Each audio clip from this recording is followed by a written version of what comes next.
ഹരേ കൃഷ്ണ ഹരേ കൃഷ്ണ ഹരേ കൃഷ്ണ ഹരേ രാമ ഹരേ രാമ ഹരേ കൃഷ്ണ ഹരേ കൃഷ്ണ കൃഷ്ണ ഹരേ രാമ ഹരേ രാമ രാമ ഹരേ ഹരേ കൃഷ്ണ കൃഷ്ണ ഹരേ രാമ ഹരേ രാമ ഹരേ ഹരേ കൃഷ്ണ ഹരേ കൃഷ്ണ കൃഷ്ണ ഹരേ രാമ രാമ ഹരേ ഹരേ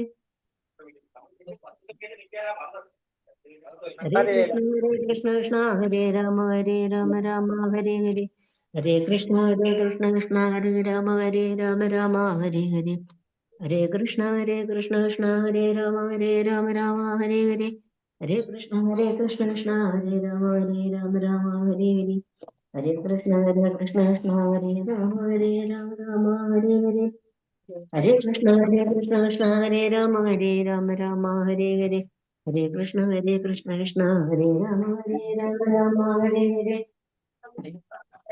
ഹരേ കൃഷ്ണ കൃഷ്ണ ഹരേ രാമ രാമ ഹരേ ഹരേ ഹരേ കൃഷ്ണ കൃഷ്ണ ഹരേ രാമ രാമ ഹരേ ഹരേ ഹരേ കൃഷ്ണ കൃഷ്ണ ഹരേ രാമ രാമ ഹരേ ഹരേ ഹരേ കൃഷ്ണ കൃഷ്ണ ഹരേ കൃഷ്ണ മാതാജി, പ്രണാം മാതാജി. ഹരേ കൃഷ്ണ. ഹരേ കൃഷ്ണ. ഓം നമോ ഭഗവതേ വാസുദേവായ. ഓം നമോ ഭഗവതേ വാസുദേവായ. ഓം നമോ ഭഗവതേ വാസുദേവായ. ഓം അജ്ഞാനതിമിരാന്തസ്യ ജ്ഞാനാഞ്ജനാശലാകയ ചക്ഷുരുന്മീലിതം യേന തസ്മൈ ശ്രീഗുരവേ നമഃ. നമോ വിഷ്ണുപാദായ കൃഷ്ണപ്രേഷ്ഠായ ഭൂതലേ ശ്രീമതേ ഭക്തിവേദാന്ത സ്വാമിനിധി നാമിനെ. നമസ്തേ സാരസ്വതേ ദേവേ ഗൗരവാണി പ്രചാരിണേ നിർവിശേഷ ശൂന്യവാദി പാശ്ചാത്യദേശധാരിണേ. ജയ ശ്രീ കൃഷ്ണ ചൈതന്യ പ്രഭു നിത്യാനന്ദ ശ്രീ അദ്വൈത ഗദാധര ശ്രീവാസാദി ഗൗര ഭക്തവൃന്ദ. ഹരേ കൃഷ്ണ കൃഷ്ണ കൃഷ്ണ ഹരേ ഹരേ ഹരേ രാമ രാമ രാമ ഹരേ ഹരേ. ഹരേ കൃഷ്ണ. ശ്രീ ശ്രീ രാധാ ഗോവിന്ദ ടെമ്പിൾ ഇസ്കോൺ മാംഗ്ലൂരിന്റെ ഭക്തിരസാമൃത സിന്ധു. ഹരേ കൃഷ്ണ. ഹരേ കൃഷ്ണ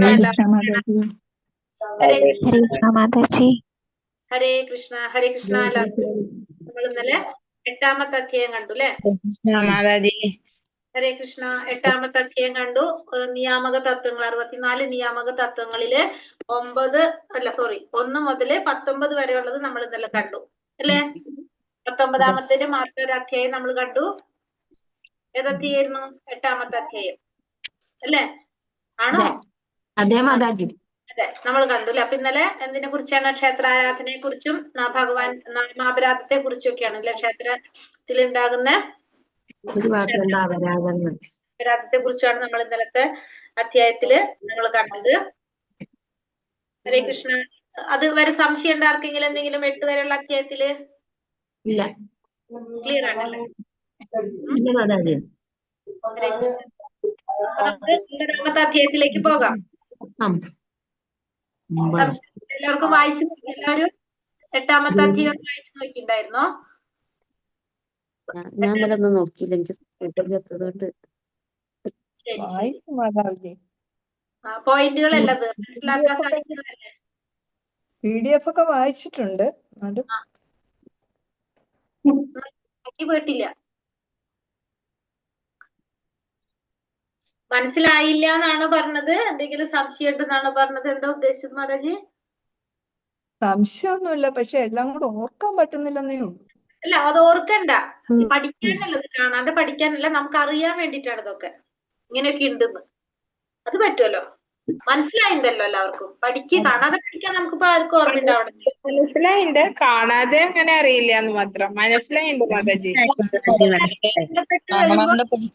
കുറച്ച് കടുപ്പാണ്. അല്ല, അതായിട്ട് ബന്ധപ്പെട്ട് വരുമ്പോ നമുക്ക് ഓർമ്മ വരും. ഇപ്പൊ നമ്മൾ അമ്പലത്തിൽ പോകുമ്പോ, ഇപ്പൊ ഞാൻ ചെറിയൊരു എക്സാമ്പിൾ പറയാം. നമുക്ക് ഇപ്പൊ ബാക്ക് സൈഡ് കഴിച്ചിട്ട് പാടില്ല. നമ്മൾ ഇരിക്കുമ്പോ നമ്മൾ സാധാരണ ഒരു തൂണും ചാരി ഇരിക്കാനായിട്ട് സാധാരണ കാണുന്നതാണല്ലോ അമ്പലത്തിൽ ചെല്ലുമ്പോ ചിലർ ഇങ്ങനെ ഇരിക്കുന്നത്. പക്ഷെ ഇനി നമ്മൾ അങ്ങനെ ഇരിക്കില്ല. നമുക്കത് ഓർമ്മ പഠിച്ചിട്ടുണ്ടാവില്ല, പക്ഷെ നമുക്കത് ചെയ്യാൻ ഓർമ്മ വരും. അയ്യോ, ഇങ്ങനെ ഇരിക്കാൻ പാടില്ലല്ലോ എന്ന് അല്ലേ?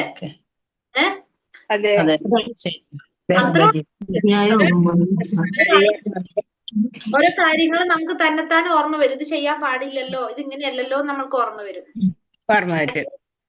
അതൊരു മതി, അത് കാണാതെ പഠിക്കണ്ട കേട്ടോ, കുഴപ്പമില്ല. ഹരേ കൃഷ്ണ. നമുക്ക് അധ്യായം 9 ഇനി അതിന്റെ കണ്ടിന്യൂവേഷൻ. അപ്പൊ 19 പോയിന്റ് നമ്മൾ കണ്ടു, 64 നിയാമക തത്വങ്ങള്. ഇനി 20ാമത്തെ പോയിന്റ് ഇതേപോലെ തന്നെയാണ്, വായിച്ചു പോകാനുള്ളൂ. എന്തെങ്കിലും ഇതേപോലെ തന്നെ വായിക്കുമ്പോ കിട്ടുന്നില്ലെങ്കിൽ ചോദിക്കാം നമുക്ക് കേട്ടോ. ഇതിന്റെ എക്സാം ഉണ്ടാവില്ലേ 9 അധ്യായം കഴിഞ്ഞ? 10 അധ്യായത്തിന്റെ അല്ലെ ക്വസ്റ്റ്യൻ ഇട്ടിരിക്കുന്ന ഞാൻ 10 എണ്ണം.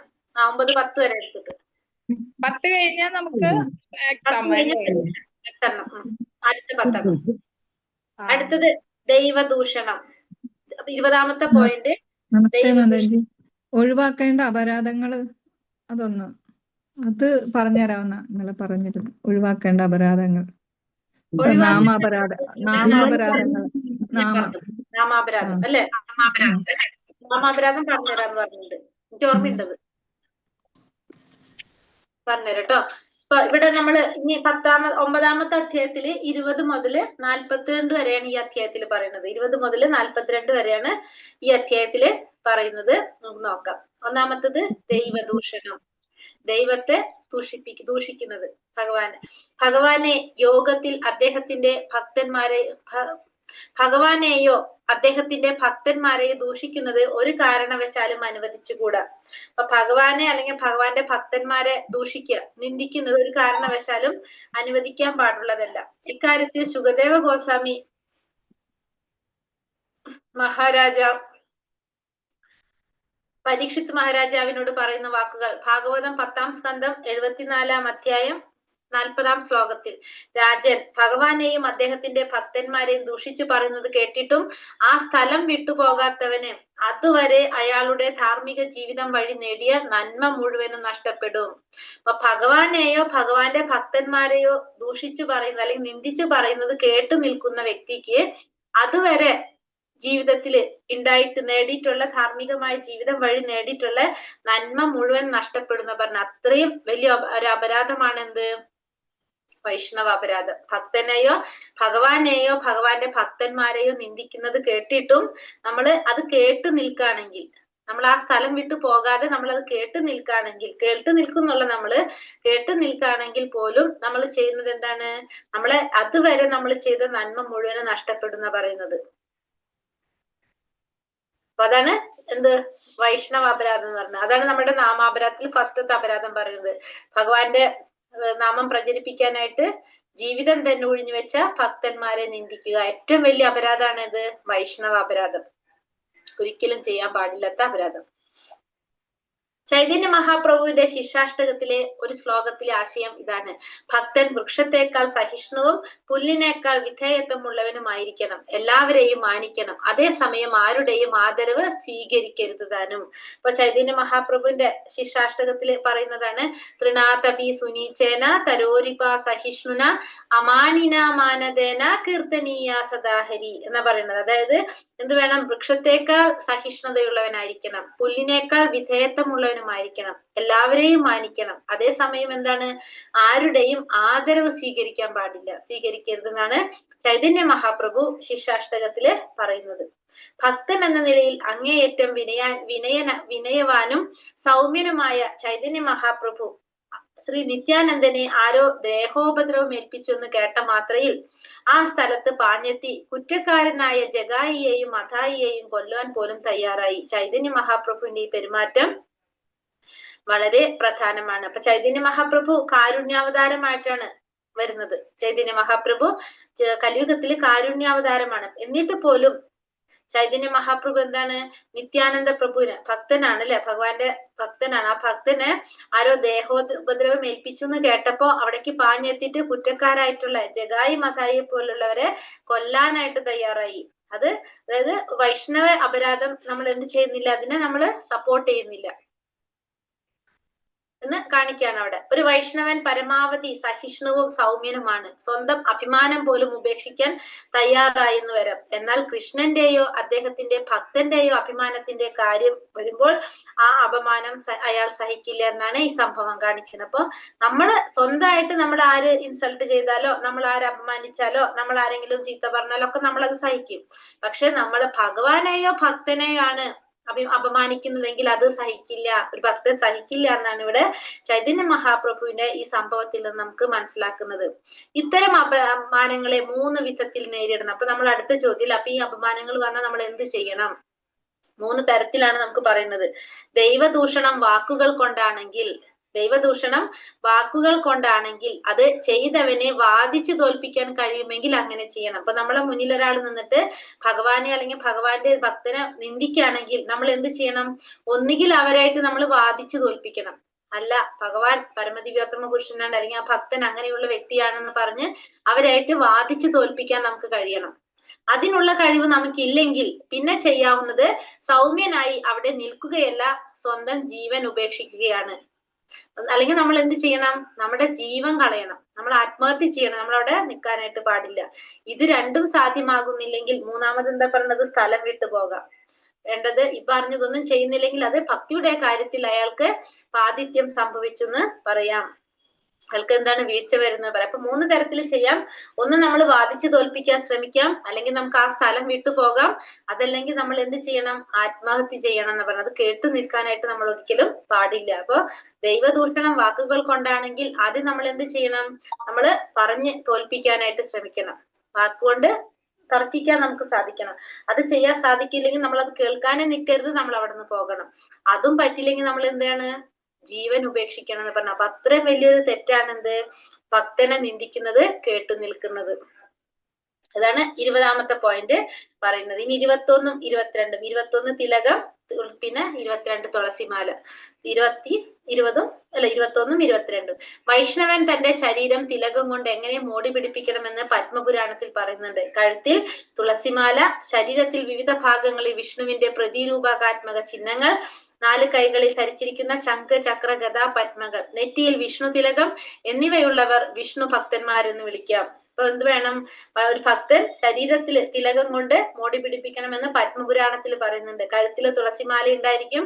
ശരീരത്തിന്റെ വിവിധ ഭാഗങ്ങളിൽ 12 സ്ഥാനങ്ങളിൽ എന്ത് ചെയ്യും? ഭഗവാന്റെ നാമം ചൊല്ലിക്കൊണ്ട് നമുക്ക് എന്ത് ചെയ്യാം? ഭഗവാന്റെ ചിഹ്നങ്ങള്, ഭഗവാനെ പ്രതിനിധീകരിക്കുന്ന ചിഹ്നങ്ങൾ വരയ്ക്കാം. നെറ്റിയിൽ വിഷ്ണു തിലകം ധരിക്കാം. അങ്ങനെയുള്ളവരെ നമുക്ക് എന്ത് മനസ്സിലാക്കാം? വിഷ്ണു ഭക്തന്മാരാണെന്ന് മനസ്സിലാക്കാനായിട്ട് സാധിക്കും. പിന്നെ സ്കന്ദപുരാണത്തിലും ഇതേപോലൊരു പരാമർശമുണ്ട്. തിലകമോ ഗോപീചന്ദനമോ അണിഞ്ഞിരിക്കുന്നവരും ശരീരം മുഴുവനും തിരുനാമം എഴുതിയിരിക്കുന്നവരും കഴുത്തിലും മാറിലും തുളസിമാല ധരിച്ചിരിക്കുന്നവരും ഒരിക്കലും യമദൂതന്മാരെ ഭയപ്പെടേണ്ടതില്ല. അപ്പൊ പിന്നെ പറയുന്നത് എന്താണ്?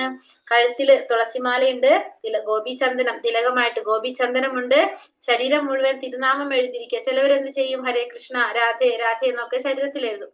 അങ്ങനെയൊക്കെ ചെയ്തിരിക്കുന്നവർക്ക് എന്ത് വേണ്ട? പിന്നെ കഴുത്തില് തുളസിമാല ധരിച്ചിരിക്കുന്നവർക്ക് ഒരിക്കലും ആരെ പേടിക്കേണ്ട, ഭയപ്പെടേണ്ട ആവശ്യമില്ല? യമദൂതന്മാരെ ഭയക്കേണ്ട ആവശ്യമില്ല.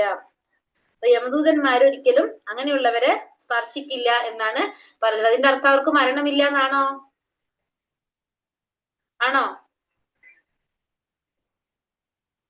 ഹരേ കൃഷ്ണ. മനുഷ്യനായിട്ട് ജനിച്ചാൽ മരണം എപ്പോഴും ഉണ്ടാവാം. അപ്പൊ അതിന്റെ അർത്ഥം എന്താണ്? വിഷ്ണു എന്താ പറയാ? വൈഷ്ണവന്മാർ വരും നമ്മളെ കൊണ്ടുപോകാൻ. അതെ, അത് പണ്ഡിതത്തിൽ പറയുന്നുണ്ട്, കൊണ്ടുപോകും അല്ലെ. അതായത് പത്മപുരാണത്തിൽ പറയുന്നുണ്ട്, ശരീരത്തിൽ കളഭം പൂശി ദേഹമാകെ തിരുനാമങ്ങൾ എഴുതി നടക്കുന്നവൻ സർവ്വപാപങ്ങളിൽ നിന്ന് മുക്തനാക്കപ്പെടും. മരണശേഷം അവൻ നേരെ വിഷ്ണു ലോകത്തെത്തും ഭഗവാനുമൊത്ത് ജീവിക്കാൻ. ഇപ്പൊ എന്താ പറയുന്നത്? മരണശേഷം എവിടേക്കാ പോകുന്നത്? ഭഗവാന്റെ ലോകത്തേക്കാണ് പോകുന്നത്. അതുകൊണ്ട് യമരാജന് ബന്ധമില്ല. അടുത്തത് 23ാമത്തെ പൂമാലകൾ സ്വീകരിക്കൽ. വിഗ്രഹത്തിൽ ചാർത്തിയ പൂമാല സ്വീകരിക്കാനാണ് മറ്റൊരു നിർദ്ദേശം. ഉദ്ധവർ കൃഷ്ണനോട് പറയുന്നു. ഭാഗവതം 11ാം സ്കന്ധം 6ാം അധ്യായം 46ാം ശ്ലോകത്തിൽ കൃഷ്ണ, പൂക്കൾ, മാലകൾ, വിശുദ്ധ വസ്തുക്കൾ, വസ്ത്രങ്ങൾ, ആഭരണങ്ങൾ എന്നിങ്ങനെ അവിടുന്ന് ഉപയോഗിച്ചതും ആസ്വദിച്ചതുമായ എല്ലാ വസ്തുക്കളും ഞാൻ എടുത്തിട്ടുണ്ട്. അങ്ങയുടെ ഉച്ഛിഷ്ടം ഞാൻ ഭുജിക്കുന്നു. അപ്പൊ ഭഗവാന് ചാർത്തിയ പൂക്കൾ സ്വീകരിക്കുക, മാലകൾ സ്വീകരിക്കുക. അത് എന്താണ്? അത് ഭഗവാന്റെ കാരുണ്യം തന്നെയാണ്. ഭഗവാന് ചാർത്തിയ മാലകളാകാം, വിശുദ്ധ വസ്തുക്കള്, വസ്ത്രങ്ങള്, ആഭരണങ്ങള്, അങ്ങനെ ഭഗവാൻ ഉപയോഗിച്ചത് എന്ത്? അത് നമ്മൾ സ്വീകരിക്കുന്നത്. അത് ഭഗവാന്റെ ഉച്ഛിഷ്ടമാണ് ഇതെല്ലാം. അതെല്ലാം നമ്മൾ സ്വീകരിക്കുക. വൈഷ്ണവ തത്വങ്ങൾ മുഴുവൻ അതേപടി സ്വീകരിക്കാൻ കഴിഞ്ഞില്ലെങ്കിൽ കൂടി കൃഷ്ണന് സമർപ്പിച്ച ഭക്ഷ്യവസ്തുക്കൾ കൃഷ്ണപ്രസാദം കഴിക്കുന്നവൻ ക്രമേണ വൈഷ്ണവന്റെ വിധാനത്തിലേക്ക് ഉയർത്തപ്പെടും. ഇപ്പൊ നമുക്ക് ഈ വൈഷ്ണവ ഈ തത്വങ്ങൾ മുഴുവനും നമുക്ക് പാലിക്കാൻ സാധിച്ചെന്ന് വരില്ല. ഈ 64 തത്വങ്ങൾ മുഴുവനും പാലിക്കാൻ നമുക്ക് സാധിച്ചില്ലെങ്കിൽ കൂടി ഭഗവാന് സമർപ്പിച്ച പ്രസാദം നമ്മൾ കഴിക്കുകയാണെങ്കിൽ, ഈ തത്വങ്ങൾ മുഴുവൻ എന്താണ്, നമ്മുടെ ഇന്ദ്രിയങ്ങളെ നിയന്ത്രിക്കാനും നമ്മളുടെ എന്താണ് പറയുക, നമ്മൾ ഭഗവാനിലേക്ക് അടുക്കാനും വേണ്ടിയിട്ടുള്ളതാണ് ഇതെല്ലാം, അല്ലെ? അതിനെല്ലാത്തിനും കൂടി ഒരു ഒറ്റമരുന്നാണ് എന്ത്?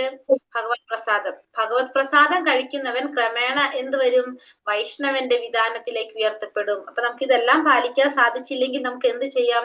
ഭഗവത് പ്രസാദം കഴിക്കാനായിട്ട് അങ്ങനെ ചെയ്താലും നമുക്ക് ആ വൈഷ്ണവന്റെ വിധാനത്തിലേക്ക് ഉയർത്തപ്പെടും. സ്കന്ദപുരാണത്തിൽ ബ്രഹ്മാവ് നാരദൻ മഹർഷിയോട് പറയുന്നു, നേരത്തെ കൃഷ്ണൻ അണിഞ്ഞിരുന്ന പൂമാല കഴുത്തിലിടുന്നവൻ എല്ലാ തരം പാപങ്ങളിൽ നിന്നും അതുപോലെ എല്ലാ തരം രോഗങ്ങളിൽ നിന്നും മുക്തനായി ക്രമേണ മാലിന്യങ്ങളിൽ നിന്നും മോചനം നേടുന്നു. അപ്പൊ സ്കന്ദപുരാണത്തിൽ പറയുന്നുണ്ട്, ഭഗവാൻ അണിഞ്ഞ പൂമാല കഴുത്തിൽ അണിയുന്നവൻ എന്താണ്?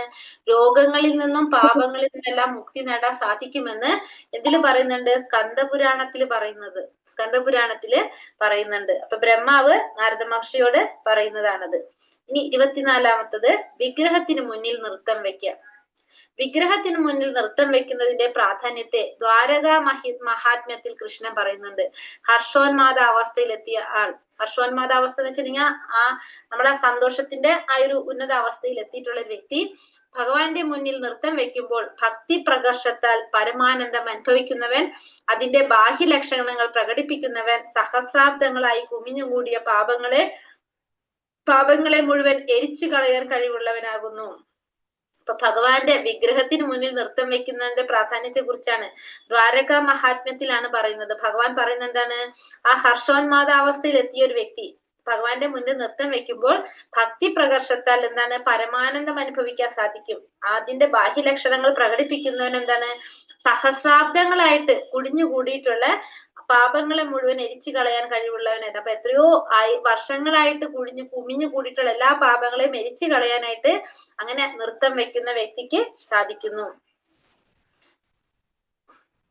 നാരദ മഹർഷി ഇതേ ഗ്രന്ഥത്തിൽ തന്നെ ഉറപ്പിച്ചു പറയുന്നു, പരമാനന്ദത്തിന്റെ ബാഹ്യപ്രകടനമായി വിഗ്രഹത്തിന്റെ മുന്നിൽ കൈകൊട്ടിക്കൊണ്ട് നൃത്തം ചെയ്യുന്നവന്റെ ശരീരത്തിൽ നിന്ന് പാപകർമ്മങ്ങളുടെ പക്ഷികൾ മുഴുവൻ അന്തരീക്ഷത്തിലേക്ക് പറന്നുയർന്നു പോയിക്കൊള്ളും. അപ്പോ കൈകൊട്ടിക്കൊണ്ട് നമ്മൾ വിഗ്രഹത്തിന് മുന്നിൽ കൈകൊട്ടിക്കൊണ്ട് നൃത്തം ചെയ്യുകയാണെങ്കിൽ എങ്ങനെയാണ്? കൈകൊട്ടിക്കൊണ്ട് നൃത്തം ചെയ്യുമ്പോ പാപകർമ്മങ്ങളുടെ പക്ഷികൾ മുഴുവൻ അന്തരീക്ഷത്തിലേക്ക് പറയും. നമ്മൾ കൈകൊട്ടിക്കൊണ്ട് നൃത്തം ചെയ്യുമ്പോ എങ്ങനെയാണ്? പാപകർമ്മത്തിന്റെ പക്ഷികള് അന്തരീക്ഷത്തിലേക്ക് പറന്നു പോയിക്കൊള്ളും എന്നാണ് നാരദ മഹർഷി ഉറപ്പിച്ചു പറയുന്നത്. കൈകൊട്ടിയാൽ പക്ഷികളുടെ കൂട്ടമായി പറപ്പിക്കാമല്ലോ, അതുപോലെ ശരീരത്തിലിരിക്കുന്ന പാപത്തിന്റെ പക്ഷികളെ മുഴുവൻ കൃഷ്ണ വിഗ്രഹത്തിന് മുമ്പിൽ കൈകൊട്ടി നൃത്തം ചെയ്യുന്നതിലൂടെ പറപ്പിച്ചു കളയാം. അപ്പൊ ഭഗവാന്റെ വിഗ്രഹത്തിന് മുമ്പില് കൈകൊട്ടി നൃത്തം ചെയ്യുന്നതിലൂടെ നമുക്ക് എന്ത് സാധിക്കും? നമ്മുടെ ശരീരത്തിലെ നമ്മുടെ പാപത്തിന്റെ പക്ഷികളെ മുഴുവനും ഇല്ലാതാക്കാനായിട്ട് കൂട്ടമായിട്ട് ആ പക്ഷികളെ മുഴുവൻ പറപ്പിച്ചു കളയാനായിട്ട് കൈകൊട്ടുന്നത് കൊണ്ട് സാധിക്കും എന്നാണ് പറയുന്നത്. അപ്പൊ ഓരോന്നിനും ഓരോ ശാസ്ത്രങ്ങൾ പറയുന്നുണ്ട് അല്ലെ? ഇതൊക്കെ എന്തില് പറയുന്നതാണിത്? എന്തിലാ പറഞ്ഞത്? ദ്വാരകാ മഹാത്മ്യത്തിൽ പറയുന്നതാണിത്. ഇനി 25-ാമത്തെ വിഗ്രഹത്തിന്റെ മുന്നിൽ ആദരപൂർവ്വം പ്രണമിക്കൽ. വിഗ്രഹത്തിന് മുന്നിൽ പ്രണാമം നടത്തി ആദരവ് പ്രകടിപ്പിക്കുന്നതിനെ കുറിച്ച് നാരദീയ പുരാണത്തിൽ ഒരു പ്രസ്താവമുണ്ട്. മഹായജ്ഞം നടത്തുന്നവനും ഭഗവാന്റെ മുമ്പിൽ ആദരവോടെ പ്രണാമം നടത്തുന്നവനും ഒരുപോലെയുള്ളവരാണെന്ന് പറഞ്ഞുകൂടാ. ഇവിടെ എന്താ പറഞ്ഞ? നാരദീയ പുരാണത്തിൽ പറയുന്നതാണ്, മഹായജ്ഞങ്ങൾ നടത്തുന്നവരും അതേപോലെ തന്നെ ഭഗവാന്റെ മുന്നിൽ ആദരവോടെ പ്രണാമം ചെയ്യുന്നവരും ഒരേപോലെയുള്ളവരാണെന്ന് പറഞ്ഞുകൂടാ.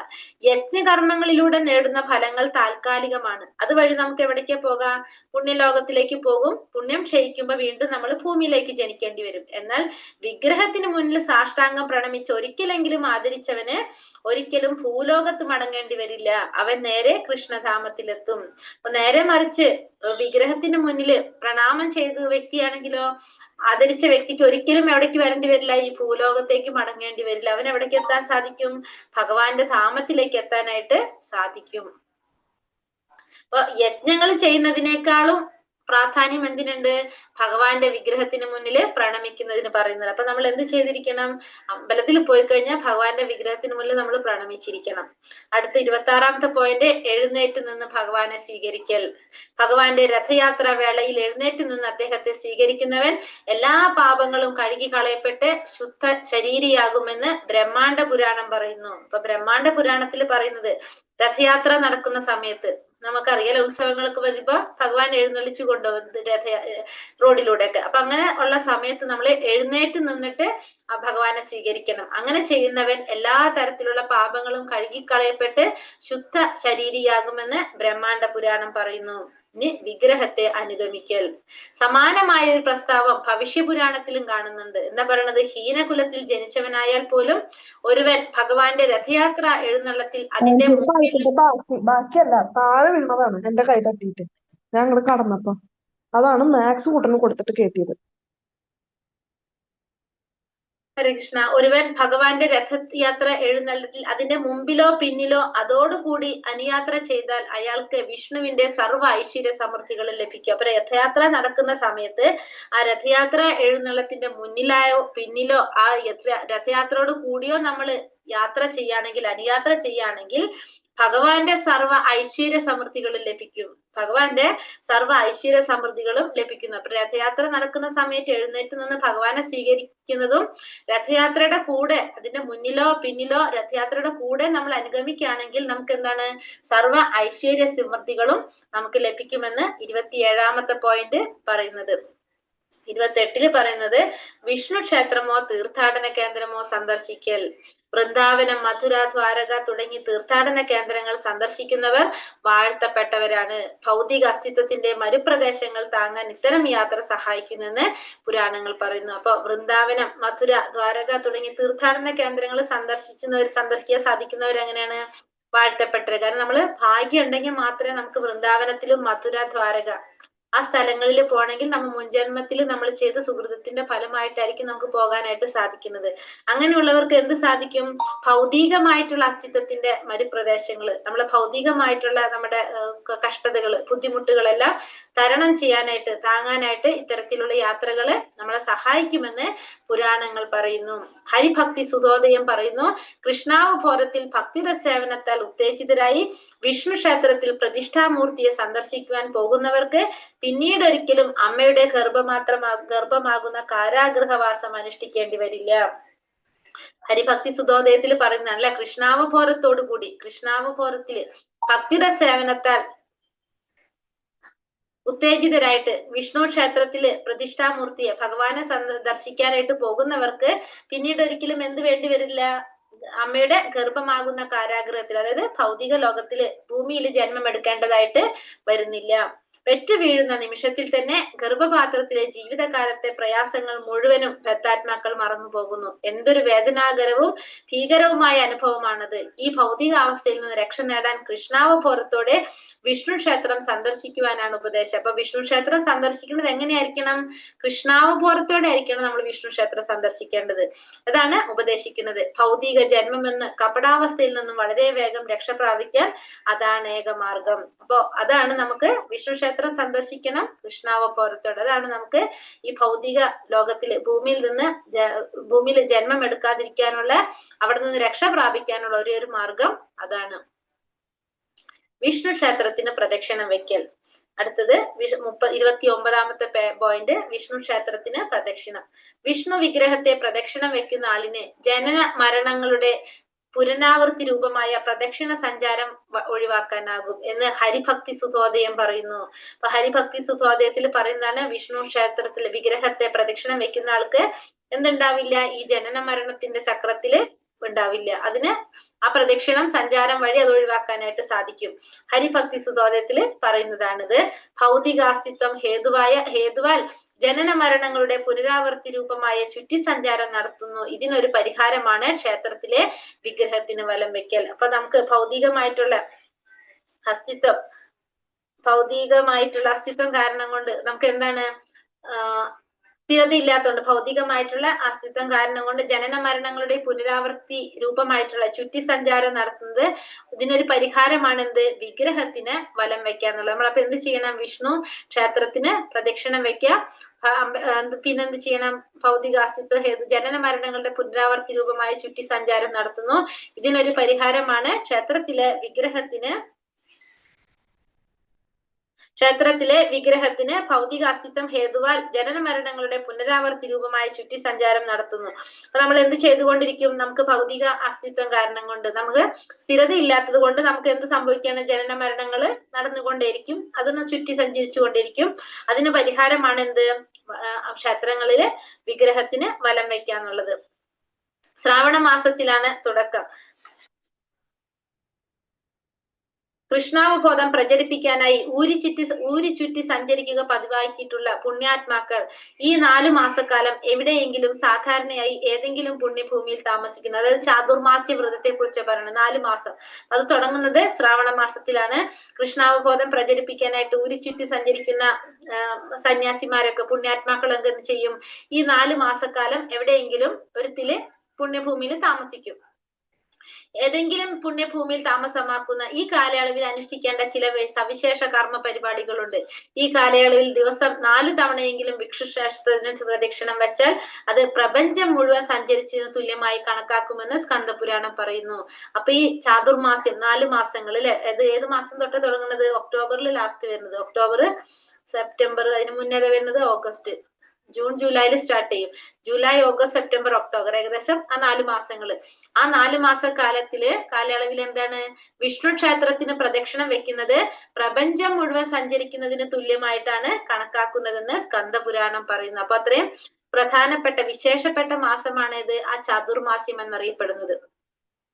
ഈ പ്രദക്ഷിണം വഴി ഒരുവൻ ഗംഗാ നദി ഒഴുകുന്ന നാട്ടിലെ പുണ്യസങ്കേതങ്ങൾ മുഴുവനും സന്ദർശിച്ചവനായി കണക്കാക്കപ്പെടുന്നു. ചാതുർമാസ്യ അനുഷ്ഠാനത്തിന്റെ ഫലമായി ഒരുവൻ ഭക്തിര സേവനത്തിന്റെ വിധാനത്തിലേക്ക് അതിവേഗം ഉയർത്തപ്പെടും. അപ്പോ ചാതുർമാസ്യത്തില് വ്രതം അനുഷ്ഠിച്ചു കഴിഞ്ഞാലോ പെട്ടെന്ന് തന്നെ ഭക്തിര സേവനത്തിന്റെ വിധാനത്തിലേക്ക് ഉയർത്തപ്പെടും. ആ ചാതുർമാസ്യത്തില് ഭക്തന്മാരെ സേവിച്ചൊരു വ്യക്തി ഉണ്ട്. ആരാണ്? ഓർമ്മയുണ്ടോ? സന്യാസിമാരെ സേവിച്ചിട്ട് നാരദ മഹർഷി അല്ലെ?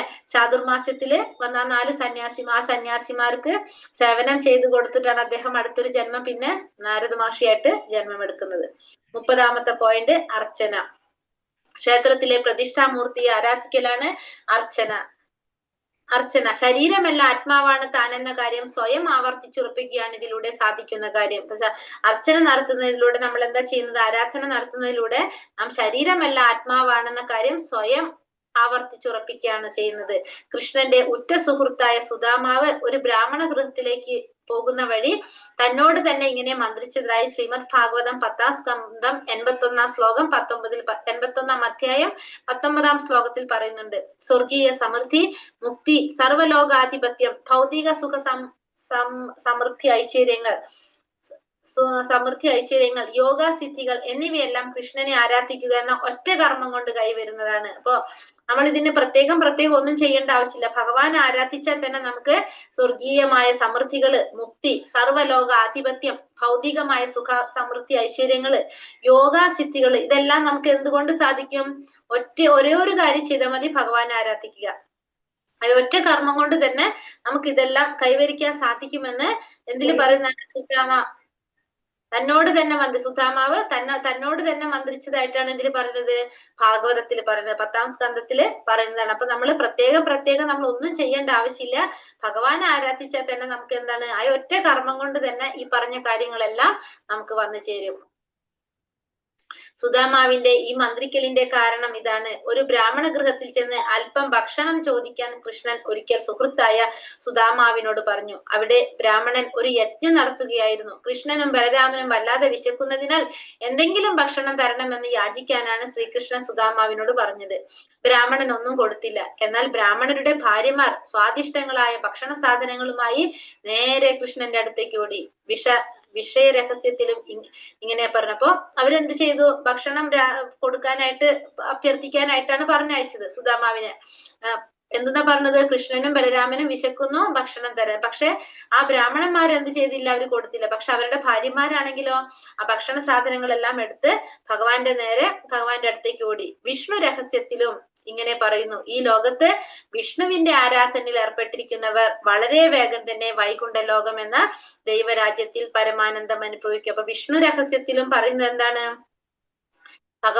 ഭഗവാന്റെ ആരാധനയിൽ ഏർപ്പെട്ടിരിക്കുന്നവർ, വിഷ്ണുവിന്റെ ആരാധനയിൽ ഏർപ്പെട്ടിരിക്കുന്നവര് വളരെ വേഗത്തിൽ തന്നെ വൈകുണ്ഠ ലോകത്തിലേക്ക് അല്ലെങ്കിൽ ദൈവരാജ്യത്തിലേക്ക് പരമാനന്ദം അനുഭവിക്കാനായിട്ട് അവർക്ക് സാധിക്കുമെന്ന് പറയുന്നുണ്ട്. 31 ഭഗവത് സേവനം ചെയ്യൽ. വിഷ്ണു രഹസ്യത്തിൽ ഇങ്ങനെ പറയുന്നു, മഹാരാജാവിന് പരിചാരകൻ എന്ന പോലെ ഭഗവാന് പരിചരണവും സേവനവും നടത്തുന്നവൻ മരണാനന്തരം കൃഷ്ണധാമത്തിലേക്ക് ഉയർത്തപ്പെടും. ഇപ്പൊ ഭഗവാൻ രാജാവിന് എപ്രകാരമാണോ പരിചാരകര് സേവനം ചെയ്യുന്നത്, അതേപോലെ ഭഗവാന് പരിചരണവും സേവനം ചെയ്യുന്നവന് മരണാന്തരം അവർക്ക് എന്താ സംഭവിക്കുന്നത്? ഭഗവാന്റെ ധാമത്തിലേക്ക് ഉയർത്തപ്പെടും. ഭാരതത്തിൽ ക്ഷേത്രങ്ങൾ രാജകൊട്ടാരം പോലെയാണ്. അവ സാധാരണ കെട്ടിടങ്ങൾ പോലെയല്ല. കാരണം വിഗ്രഹാരാധന നടത്തേണ്ടത് മഹാരാജാവിന് പരിചാരകർ ചെയ്യുന്ന പരിചരണം പോലെയായിരിക്കണം. അപ്പൊ ഭാരതത്തില് ക്ഷേത്രങ്ങൾ എങ്ങനെയായിരിക്കണം? രാജകൊട്ടാരങ്ങൾ പോലെ തന്നെയാണെന്ന് പറഞ്ഞത്. കാരണം എന്താണ്? ഒരു രാജാവിന് പരിചാരകർ ചെയ്യുന്ന പരിചരണം പോലെയായിരിക്കണം ഭഗവാന് ചെയ്യേണ്ടത്, വിഗ്രഹാരാധന നടത്തേണ്ടത്. അപ്പൊ നേരത്തെ നമ്മൾ പറഞ്ഞില്ലേ, എന്തിനാണ് ക്ഷേത്ര നിർമ്മാണത്തിനെ പ്രോത്സാഹിപ്പിക്കുന്നില്ല എന്ന് പറഞ്ഞില്ലേ ആചാര്യന്മാര്. പക്ഷെ എന്താണ് പറഞ്ഞത്? ആരാണ്? ഭക്തന്മാര് അതിന് മുന്നോട്ട് വരാണെങ്കിൽ അവരെ പ്രോത്സാഹിപ്പിക്കാതിരിക്കാറില്ല എന്ന് പറഞ്ഞു. ഇവിടെ രാജകൊട്ടാരങ്ങൾ പോലെ അമ്പലങ്ങൾ പണിയുന്നതിന്റെ കാരണം പറയാണ്. കാരണം എന്താണ്? ഒരു രാജാവിനെ പോലെയാണ് നമ്മൾ ആരെ പരിചരിക്കേണ്ടത്? ഭഗവാനെ പരിചരിക്കേണ്ടത്. കെട്ടിടങ്ങൾ അപ്പൊ എങ്ങനെയായിരിക്കണം? കൊട്ടാരം പോലെ തന്നെ ആയിരിക്കണം. ഏതാനും നിമിഷമെങ്കിലും ഭഗവാന്റെ ക്ഷേത്രത്തിൽ കഴിഞ്ഞുകൂടിയാൽ അയാൾക്ക് ഈശ്വരൻ സർവാദിശയായ രാജ്യം കൈവരും എന്ന് നാരദീയ പുരാണവും പറയുന്നു. ഏതാനും നിമിഷങ്ങള് ഭഗവാന്റെ ക്ഷേത്രത്തിൽ നമുക്ക് കഴിഞ്ഞുകൂടാൻ സാധിച്ചു കഴിഞ്ഞാൽ അയാൾക്ക് ഈശ്വരന്റെ സർവാദിശയായ രാജ്യം സാധിക്കുമെന്ന് നാരദീയ പുരാണത്തിലും പറയുന്നുണ്ട്. ശ്രീമദ് ഭാഗവതത്തിൽ 4-ാം സ്കന്ധം 21-ാം അധ്യായം 31-ാം ശ്ലോകത്തിൽ മഹാരാജാവായ പൃഥു പ്രജകളോട് പറയുന്നു, പതിതരായ ഭക്താത്മാക്കൾക്ക് മുക്തി കൊടുക്കുന്നത് യഥാർത്ഥത്തിൽ ഭഗവാൻ ശ്രീഹരിയാണ്. ദേവന്മാർക്ക് ഈ സിദ്ധിയില്ല. കാരണം അവരും ഭക്താത്മാക്കളാണ്. ഒരു ഭക്താത്മാവിനെ മറ്റൊരു ഭക്താത്മാവിനെ മോചിപ്പിക്കാനാവില്ല. കൃഷ്ണനോ കൃഷ്ണന്റെ യഥാർത്ഥ പ്രതിനിധിക്കോ മാത്രമേ മുക്തി നൽകാനാകൂ. അപ്പൊ ഇവിടെ എന്താ പറഞ്ഞത്? ഭാഗവതത്തില് മഹാരാജാവായ പൃഥു പ്രജകളോട് പറയുന്നതാണ്, ഭഗവാന് മാത്രമേ എന്ത് സാധിക്കുള്ളൂ? ഭക്താത്മാക്കൾക്ക് മോചനം ചെയ്യാനായിട്ട്, മുക്തി കൊടുക്കാനായിട്ട് സാധിക്കുള്ളൂ. ദേവന്മാർക്ക് അത് കൊടുക്കാൻ സാധിക്കില്ല. കാരണം അവരും ആര് തന്നെയാണ്? ഭക്താത്മാക്കൾ തന്നെയാണ്. അപ്പൊ ഭഗവാന് അല്ലെങ്കിൽ ഭഗവാന്റെ യഥാർത്ഥ പ്രതിനിധിക്ക് മാത്രമേ അതിന് സാധിക്കുന്നുള്ളൂ. പാട്ടുപാടൽ 32 പാട്ടുപാടൽ. ഭഗവാനെ പ്രകീർത്തിച്ചു സ്തോത്രങ്ങൾ പാടുന്നതിനെ കുറിച്ച് ലിംഗപുരാണത്തിൽ പ്രസ്താവമുണ്ട്. ഭഗവാന്റെ മഹിമയെ സ്തുതിച്ചു പാട്ടുപാടുന്ന ബ്രാഹ്മണൻ തീർച്ചയായും ഭഗവാന്റെ ലോകത്തിലേക്ക് ഉയർത്തപ്പെടും. ശിവപെരുമാന്റെ പ്രാർത്ഥനകളെക്കാൾ കൂടുതലായി ഭഗവാൻ ഇഷ്ടപ്പെടുന്നത് ഈ ഗാനങ്ങളാണ്. അപ്പൊ ഭഗവാനെ കീർത്തിച്ച് പാട്ടുപാടാം. ലിംഗപുരാണത്തിൽ പറയുന്നുണ്ട്, ഭഗവാന്റെ മഹിമയെ സ്തുതിച്ചുകൊണ്ട് പാട്ടുപാടുന്ന ബ്രാഹ്മണൻ തീർച്ചയായിട്ടും എന്താണ്? ഭഗവാന്റെ ലോകത്തിലേക്ക് ഉയർത്തപ്പെടും. ശിവപെരുമാന്റെ പാട്ടുകളെക്കാൾ ഭഗവാൻ ഇഷ്ടപ്പെടുന്നത് ആരാണ്?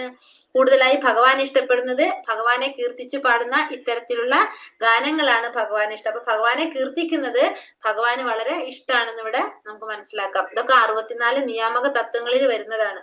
അടുത്തത് സങ്കീർത്തനം. ലീലാവിലാസങ്ങൾ, ഗുണഗണങ്ങൾ, രൂപം തുടങ്ങിയവയെ കുറിച്ച് ഉറക്കെ പാടുമ്പോൾ അത് സങ്കീർത്തനമായി. സംഘം ചേർന്ന് ഭഗവാന്റെ തിരുനാമം ജപിക്കുന്നതിനും സങ്കീർത്തനം എന്ന് പറയാറുണ്ട്. അപ്പൊ ഭഗവാന്റെ ലീലാവിലാസങ്ങള്, ഗുണഗണങ്ങള്, രൂപം ഇതിനൊക്കെ കുറിച്ച് ഉറക്കെ പാടുമ്പോ അതെന്തായി? സങ്കീർത്തനമായി. പിന്നെ സംഘം ചേർന്ന് ഭക്തന്മാര് തിരുനാമം ജപിക്കുമ്പോ അതും എന്താണ്? സങ്കീർത്തനം എന്ന് പറയും. സംഘം ചേർന്ന് സ്തുതിഗീതം പാടുന്ന സമ്പ്രദായത്തെ സംബന്ധിച്ച് വിഷ്ണു ധർമ്മത്തിൽ ഇങ്ങനെ പറയുന്നു. എന്താ പറയണത്? രാജൻ ജന്മാന്തരങ്ങളിൽ സഞ്ചയിച്ചു കൂട്ടിയ പാപകർമ്മങ്ങളുടെ ഫലം മുഴുവൻ വേരോടെ പിഴുതു കളയാൻ തക്ക വിധത്തിൽ മംഗളദായകമാണ് കൃഷ്ണൻ എന്ന പദം. അതൊരു വസ്തുതയാണ്. ഇവിടെ എന്താ പറയണത്? ഭഗവാൻ പറയുന്നതാണ്. എന്തിലാ പറയുന്നത്? വിഷ്ണു ധർമ്മത്തിൽ പറയുന്നത്, ജന്മജന്മാന്തരങ്ങളായിട്ട് സഞ്ചയിച്ചു കൂട്ടി വെച്ചിട്ടുള്ള നമ്മുടെ പാപകർമ്മങ്ങളുടെ ഫലം മുഴുവൻ വേരോടെ തന്നെ കളയാനായിട്ട് നമുക്ക് എന്ത് സാധിക്കും? കൃഷ്ണൻ എന്ന പദം കൊണ്ട് സാധിക്കും. കൃഷ്ണൻ എന്ന പദം കൊണ്ട് തന്നെ എത്രയോ ജന്മങ്ങളായിട്ട് നമ്മൾ കൂട്ടിവെച്ചിട്ടുള്ള നമ്മുടെ പാപങ്ങളുടെ ഫലം മുഴുവൻ എരിച്ചു കളയാനായിട്ട് സാധിക്കും കൃഷ്ണൻ എന്ന പദം കൊണ്ട്. കൃഷ്ണന്റെ തിരുനാമം ഒരിക്കൽ പറയുന്നവന് അയാൾക്ക് ചെയ്തു കൂട്ടാനാവുന്ന പാപങ്ങളെക്കാൾ കൂടുതൽ പാപങ്ങളുടെ ഫലത്തെ മുഴുവൻ ഇല്ലായ്മ ചെയ്യാൻ കഴിയും. അതായത് കൃഷ്ണൻ എന്ന് ഒരു പ്രാവശ്യം നമുക്ക് പറയാൻ സാധിച്ചു തന്നെ. ഒരിക്കൽ നമ്മള് കൃഷ്ണന്റെ തിരുനാമം ഒരിക്കൽ പറയുന്നവന് നമ്മളൊരു ചെയ്യാവുന്ന പാപത്തിനൊരു കണക്കുണ്ട്. അത്തരം പാപകർമ്മങ്ങളുടെ ഫലത്തെ മുഴുവൻ ഇല്ലായ്മ ചെയ്യാനായിട്ട് കഴിയും. പാപിക്ക് അസംഖ്യം പാപകർമ്മങ്ങൾ ചെയ്യാനായിട്ട് കഴിയും. എന്നാൽ കൃഷ്ണൻ എന്ന് ഒറ്റത്തവണ ഉച്ചരിക്കുമ്പോൾ തുടച്ചു നീക്കാനാവാത്ത പാപം അയാൾക്ക് ചെയ്യാനാവില്ല. അപ്പോ കൃഷ്ണൻ എന്ന ഒറ്റത്തവണ ഉച്ചരിക്കുമ്പോൾ തുടച്ചു നീക്കാനാവാത്തത്ര പാപം ചെയ്യാൻ ഒരാൾക്കാവില്ല. ഒരാൾക്കൊരു പാപം ചെയ്യുന്നതിനും ഒരു കണക്കുണ്ട്. ആ കണക്ക് തന്നെ നമുക്ക് എന്താണ്, അത് മുഴുവനും ഇല്ലാതാക്കിയിട്ട് പിന്നെ ബാലൻസ് എന്ന് പറയാം നമുക്ക്, അല്ലെ? അങ്ങനെയാണ് കൃഷ്ണൻ എന്ന പദം. അതൊരു വസ്തുതയാണെന്ന് പറയുന്നത്. ഭഗവാന്റെ നാമം അത്രയും മഹത്തരമായിട്ടുള്ളതാണ് ഭഗവാന്റെ നാമം. മഹാരാജാവായ പ്രഹ്ലാദൻ ഭഗവാനോട് ഭാഗവതം 7-ാം സ്കന്ധം 7-ാം അധ്യായം 18-ാം ശ്ലോകത്തിൽ ഇങ്ങനെ പ്രാർത്ഥിക്കുന്നുണ്ട്. എന്താണ് പറയുന്നത്? എന്നെ അങ്ങയുടെ ഭൃത്യന്റെ നിലയിലേക്ക് ഉയർത്തണമെങ്കിൽ അങ്ങയുടെ ലീലാവിലാസങ്ങളെ കുറിച്ച് എനിക്ക് കേൾക്കാൻ കഴിയുമായിരുന്നു. അങ്ങാണ് പരമോന്നത സുഹൃത്ത്, ഏറ്റവും ആരാധ്യനായ മൂർത്തി. അങ്ങയുടെ ലീലാവിലാസങ്ങൾ സർവാതിശായിയാണ്. അവയെക്കുറിച്ചുള്ള ശ്രവണം പോലും സ്വന്തം പാപകർമ്മങ്ങളെ നേരിടാൻ പര്യാപ്തമാണ്. അപ്പൊ എന്താണ് പറയുന്നത് ഇവിടെ? പ്രഹ്ലാദ ഭഗവാനോട് പറയുന്നതാണ്, നരസിംഹ ഭഗവാനോട് പ്രാർത്ഥിക്കുന്നതാണ് പ്രഹ്ലാദ കുമാരൻ. അങ്ങയുടെ ഭൃത്യന്റെ നിലയിലേക്ക് ഞാൻ ഉയർത്താണെങ്കിൽ എനിക്ക് എന്ത് സാധിക്കും? അങ്ങയുടെ ലീലാവിലാസങ്ങളെ കുറിച്ച് എനിക്ക് കേൾക്കാനായിട്ട് കഴിയും. അങ്ങാണ് പരമാനന്ദമായ സുഹൃത്ത്, ഏറ്റവും ആരാധ്യനായിട്ടുള്ള മൂർത്തിയും അങ്ങ് തന്നെ. അങ്ങയുടെ ലീലാവിലാസങ്ങള് സർവാതിശയായിട്ടുള്ളതാണ്. അതിനെ കുറിച്ചുള്ള ശ്രവണം പോലും എന്ത് സാധിക്കും? സ്വന്തം പാപകർമ്മങ്ങളെ നേരിടാൻ പര്യാപ്തമായിട്ടുള്ളതാണ്. അങ്ങയെ കുറിച്ചുള്ള ശ്രവണം പോലും എന്ത് സാധിക്കും? നമ്മുടെ പാപകർമ്മങ്ങളെ നേരിടാൻ പര്യാപ്തമായിട്ടുള്ളതാണെന്നാണ് ഇവിടെ പറയുന്നത്. ആരെ പറയുന്നത്? പ്രഹ്ലാദകുമാരൻ പറയുന്നത്. ഭഗവാന്റെ പ്രവർത്തികളെ കുറിച്ച് അനേക ഗീതങ്ങളുണ്ട്. ഉദാഹരണത്തിന് ബ്രഹ്മാവ് പാടിയ ബ്രഹ്മസംഹിത, നാരദ മുനിയുടെ നാരദ പഞ്ചരാത്രം, ശുകദേവ ഗോസ്വാമി പാടിയ ശ്രീമദ് ഭാഗവതം, ഇവയൊക്കെ പാടിക്കേൾക്കുന്നവന് ഭൗതിക മാലിന്യങ്ങളുടെ പിടിയിൽ നിന്ന് മുക്തനാകാൻ ഒരു പ്രയാസവുമില്ല. ഇവിടെ നമ്മൾ എന്താണ്? ബ്രഹ്മസംഹിത, നാരദ പഞ്ചരാത്രം, പിന്നെ ശ്രീമദ് ഭാഗവതം, ഇതൊക്കെ കേൾക്കുന്നവന് ഭൗതിക മാലിന്യങ്ങളുടെ പിടിയിൽ നിന്ന് മുക്തനാകാനായിട്ട് വേറൊരു പ്രയാസവും ഇല്ല എന്നാണ് പറയുന്നത്. അതിനാൽ ഈ പാപകർമ്മങ്ങൾ ഒന്നിനെയും ഞാൻ വകവയ്ക്കുന്നില്ല. കാരണം അങ്ങയുടെ ലീലാവിലാസങ്ങളെ കുറിച്ചുള്ള ശ്രവണം കൊണ്ട് തന്നെ എനിക്ക് ഭൗതിക ആസക്തിയുടെ മാലിന്യങ്ങളിൽ നിന്ന് പുറത്തു കടക്കാൻ സാധിക്കും. അപ്പൊ നമ്മളോട് ഇത് വായിക്കാനല്ല പറയണത്, അല്ലെ? ശ്രവിച്ചാൽ മാത്രം മതി നമ്മളിത്. ഇത്തരത്തിലുള്ള ലീലാവിലാസങ്ങളെ കുറിച്ചുള്ള ശ്രവണം കൊണ്ട് തന്നെ, ഭഗവാനെ കുറിച്ചുള്ള ശ്രവണം കൊണ്ട് തന്നെ ഭൗതിക ആസക്തിയുടെ മാലിന്യങ്ങളിൽ നിന്ന് പുറത്തു കടക്കാനായിട്ട് സാധിക്കും എന്ന് പറയാനിവിടെ. നാരദ മുനി ശിഷ്യനായ വ്യാസദേവനോട് പറയുന്ന ഈ ഭാഗം ഭാഗവതം 1-ാം സ്കന്ധം 5-ാം അധ്യായം 22-ാം ശ്ലോകത്തില്, പ്രിയപ്പെട്ട വ്യാസൻ, അങ്ങ് ഒരു കാര്യം മനസ്സിലാക്കണം. തപോനുഷ്ഠാനങ്ങൾ നടത്തുന്നവരും വേദം പഠിക്കുന്നവരും മഹായജ്ഞങ്ങൾ നടത്തുന്നവരും വേദസൂക്തങ്ങൾ പാടുന്നവരും അതീന്ദ്രിയ ജ്ഞാനത്തെക്കുറിച്ച് അത്യൂഹങ്ങൾ നടത്തുന്നവരും ധാർമ്മിക പ്രവർത്തനങ്ങൾ നടത്തുന്നവരും അവരവരുടെ സത്കർമ്മങ്ങൾ കൊണ്ട് ലക്ഷ്യമാക്കുന്നത് ഭക്ത സമ്പർക്കവും ഭഗവത് സങ്കീർത്തനവുമാണ്. ജീവാത്മാക്കളുടെ ആത്യന്തിക പ്രവർത്തനം ഭഗവത് നാമോച്ചാരണവും ഭഗവത് സങ്കീർത്തനവും ലക്ഷ്യമാക്കിയുള്ളതാണെന്ന് ഇവിടെ സൂചിപ്പിച്ചിരിക്കുന്നു. ഇവിടെ എന്താ പറയുക? നാരദ മഹർഷി ശിഷ്യനായി വ്യാസദേവനോട് പറയുന്നതാണിത്. 1-ാമത്തെ സ്കന്ധം 5-ാം അധ്യായം 22-ാമത്തെ ശ്ലോകത്തില്, പ്രിയപ്പെട്ട വ്യാസൻ, അങ്ങൊരു കാര്യം മനസ്സിലാക്കണം. തപോനുഷ്ഠാനങ്ങൾ നടത്തുന്നതും വേദം പഠിക്കുന്നവരും യജ്ഞങ്ങൾ നടത്തുന്നവരും വേദസൂക്തങ്ങൾ പാടുന്നവരും അതീന്ദ്രിയ ജ്ഞാനത്തെ കുറിച്ച് അഭ്യൂഹങ്ങൾ നടത്തുന്നവരും ധാർമ്മിക പ്രവർത്തനങ്ങൾ നടത്തുന്നവരും അവരവരുടെ സത്മകൾ കൊണ്ട് ലക്ഷ്യമാക്കുന്നത്, അപ്പൊ ഇത്തരത്തിലുള്ള സത്മർമ്മങ്ങൾ കൊണ്ട് ലക്ഷ്യമാക്കുന്നത് എന്താണ്? ഭക്ത സമ്പർക്കവും ഭഗവത് സങ്കീർത്തനവുമാണ്. ഭക്തന്മാര് തമ്മിലുള്ള സമ്പർക്കവും ഭഗവത് സങ്കീർത്തനവുമാണ് അതുകൊണ്ട് ലക്ഷ്യമാക്കുന്നത്. ജീവാത്മാക്കളുടെ ആത്യന്തിക പ്രവർത്തനം ഭഗവത് നാമോച്ചാരണവും ഭഗവത് സങ്കീർത്തനവും ലക്ഷ്യമാക്കിയുള്ളതാണെന്ന് ഇവിടെ സൂചിപ്പിക്കുന്നു. അപ്പൊ ജീവാത്മാക്കള് ആത്യന്തികമായിട്ട് അവരുടെ പ്രവൃത്തി എന്തിനു വേണ്ടിയിട്ടുള്ളതാണ്? ഭഗവാന്റെ നാമം ഉച്ചരിക്കാനും ഭഗവാന്റെ സങ്കീർത്തനം കീർത്തിക്കാനും വേണ്ടിയിട്ടുള്ളതാണ്. അതിനാണ് ലക്ഷ്യമാക്കിയിട്ടുള്ളതെന്ന് ഇവിടെ സൂചിപ്പിക്കുന്നു.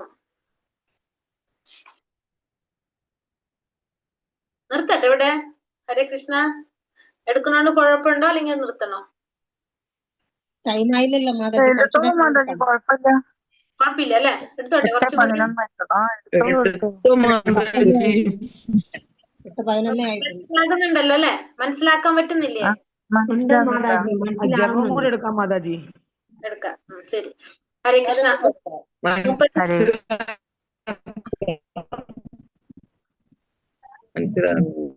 ഹരേ കൃഷ്ണ. 34-ാമത്തത് ജപം. ഒരു മന്ത്രമോ സ്തുതിഗീതമോ നിശബ്ദം ചൊല്ലുന്നതിനാണ് ജപം എന്ന് പറയുന്നത്. അതേ മന്ത്രം ഉറക്കെ ചൊല്ലിയാൽ അത് സങ്കീർത്തനമായി. അപ്പൊ ഒരു മന്ത്രം അല്ലെങ്കിൽ സ്തുതിഗീതം നിശബ്ദം പതുക്കെ ചൊല്ലുന്നതിന് നമുക്ക് എന്ത് പറയാം? ജപം എന്ന് പറയാം. അതേ മന്ത്രം തന്നെ ഉറക്കെ ചൊല്ലിക്കഴിഞ്ഞാൽ അതിന് നമുക്ക് എന്ത് പറയാം? സങ്കീർത്തനം എന്ന് പറയാം. ഉദാഹരണത്തിന് ഹരേ കൃഷ്ണ മഹാമന്ത്രം ഹരേ കൃഷ്ണ കൃഷ്ണ കൃഷ്ണ ഹരേ ഹരേ ഹരേ രാമ രാമ രാമ ഹരേ ഹരേ പതുക്കെ അവനവന് കേൾക്കാൻ മാത്രം പാകത്തിന് ഉച്ചരിച്ചാൽ അത് ജപം. അതേ മന്ത്രം മറ്റുള്ളവർക്ക് കൂടി കേൾക്കാൻ പാകത്തിന് ഉച്ചരിച്ചാൽ അത് സങ്കീർത്തനം. മഹാമന്ത്രം കീർത്തനത്തിനും ജപത്തിനും ഒരുപോലെ ഉപയോഗിക്കാം. ജപം നടത്തുന്നത് ജപിക്കുന്നതിന്റെ വ്യക്തിപരമായ ഗുണത്തിനാണ്. കേൾക്കുന്നവരുടെയൊക്കെ ശ്രേയസിന് വേണ്ടിയാണ് കീർത്തനം.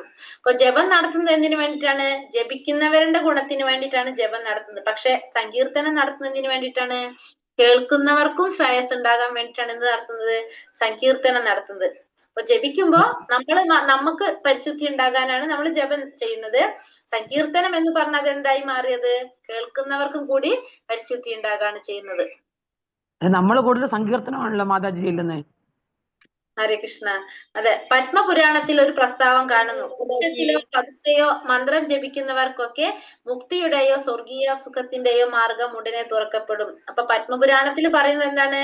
ഉച്ചത്തില് അല്ലെങ്കിൽ പതുക്കെ മന്ത്രം ജപിക്കുന്നവർക്കൊക്കെ എന്താണ്? മുക്തിയുടെയോ സ്വർഗീയ സുഖത്തിന്റെയോ മാർഗം ഉടനെ തുറക്കപ്പെടുമെന്ന് എന്തിൽ പറയുന്നുണ്ട്? പത്മപുരാണത്തിൽ പറയുന്നുണ്ട്. അപ്പൊ എന്താണ്? നാമജപം നമ്മൾ ചെയ്യുന്നത് എങ്ങനെയായാലും പതുക്കെ ചെയ്താലും ഒച്ചത്തിൽ ചെയ്താലും രണ്ടുകൊണ്ടും ഗുണമുണ്ട്. മന്ത്രം ജപിക്കുമ്പോ മുക്തി സ്വർഗീയ സുഖത്തിന്റെ മാർഗങ്ങളൊക്കെ തന്നെ തുറക്കപ്പെടുന്ന ഉടനെ തന്നെ തുറക്കപ്പെടും. അടുത്തത് സമർപ്പണം. ഭഗവാന്റെ പാതാരവിന്ദങ്ങളിൽ സമർപ്പണം ചെയ്യുന്നതിനെ കുറിച്ച് പത്മപുരാണത്തിൽ ചില പരാമർശങ്ങളുണ്ട്. സമചിത്തരായ ഭക്തന്മാർക്ക് കൃഷ്ണനോട് താഴെ പറയുന്ന 3 വിധത്തിൽ വിധേയത്വം കാണിക്കാം. ഒന്ന്, സംപ്രാർത്ഥനാത്മികം, തികച്ചും സ്വതന്ത്രമായുള്ള പ്രാർത്ഥന. ദൈന്യബോധികം, പൂർണ്ണമായുള്ള സമർപ്പണം. ലാലസാമയി, സമ്പൂർണ്ണ ഘട്ടത്തെ ആഗ്രഹിക്കുന്നത്. സമർപ്പണം. അപ്പൊ അത് സമർപ്പണം നാളെ എടുക്കാം നമുക്ക്. അത് ഞാൻ പറയാനുണ്ട്. നാളെ എടുക്കാം മാതാജി. ഹരേ കൃഷ്ണ. അപ്പൊ സമർപ്പണം തൊട്ട് 35-ാമത്തെ തൊട്ട് നമുക്ക് നാളേക്ക് എടുക്കാം. അതിൽ 3 പോയിന്റ് പറഞ്ഞു തരാനുണ്ട്. സംപ്രാർത്ഥനാത്മികവും ദൈന്യബോധികവും ലാലസാമയി. 35 തൊട്ട് നാളേക്കാ കേട്ടോ നമുക്ക്. കാരണം എന്തായാലും ഈ അധ്യായം തീരില്ല. പിന്നെ കഴിഞ്ഞ അധ്യായത്തിലെ ക്വസ്റ്റ്യൻ ആൻസർ നോക്കിയിട്ടുണ്ടായിരുന്നില്ല എന്ന് തോന്നുന്നു അല്ലെ? ഇല്ലല്ലോ? ഇല്ല മാതാജി. ഏതൊക്കെ കേൾക്കാനുള്ളത്? ചാപ്റ്റർ 7.